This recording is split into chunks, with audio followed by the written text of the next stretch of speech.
La douleur la plus poignante qui puisse exister, c'est de croiser le regard de l'être aimé sans pouvoir le reconnaître. Chaque battement de son cœur résonne comme un reproche amer, un rappel cruel de son incapacité à déceler son désespoir. Puis, comme un éclair dans la nuit, elle réalise que le mendiant boiteux au coin de la rue n'est autre que son amour perdu, ce boxeur qui a disparu de sa vie il y a 2 ans. Dans un élan de désespoir, elle se précipite dehors, courant à la recherche de cette silhouette familière, mais hélas, elle s'est évaporée comme un mirage. Leur chemin s'était croisé sous une pluie battante, dans une petite cabane de gardien. Une jeune fille mystérieuse était apparue, lui tendant de la nourriture sans un mot. Sheolmin, figée par la surprise, ne savait que penser de cette apparition inattendue. En réalité, elle était venue rendre visite à l'ancien gardien. En apprenant que la situation avait changé, Jisoo avait rapidement repris son repas, s'excusant maladroitement avant de s'éclipser. Mais le destin, capricieux, avait d'autres plans, le ciel s'était assombri et une pluie torrentielle s'était abattue. Jisoo, contrainte de se mettre à l'abri, avait trouvé refuge sous l'avant-toit. Apercevant sa silhouette isolée, Sheolmin l'avait invité à se réfugier dans la guérite. Jisoo, captivé par sa chaîne préférée, écoutait avec attention,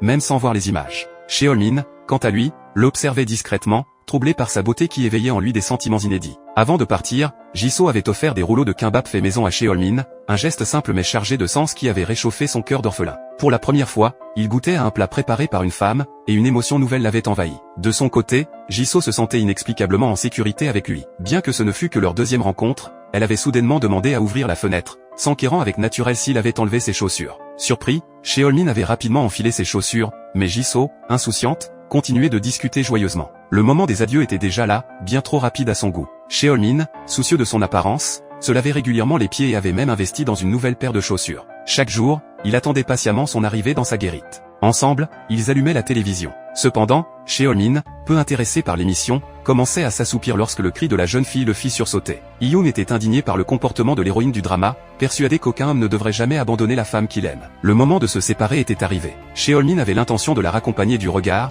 comme à son habitude, mais soudain, Hyun avait été effrayé par une voiture qui arrivait. Réalisant le danger, Junwo s'était précipité vers elle, l'aidant à se relever et l'accompagnant jusqu'à un banc. « Je suis désolé, mais pour des raisons qui me sont propres, je ne peux vous montrer que cette partie du film. Pour découvrir la suite de cette histoire touchante, je vous invite à chercher le titre Always.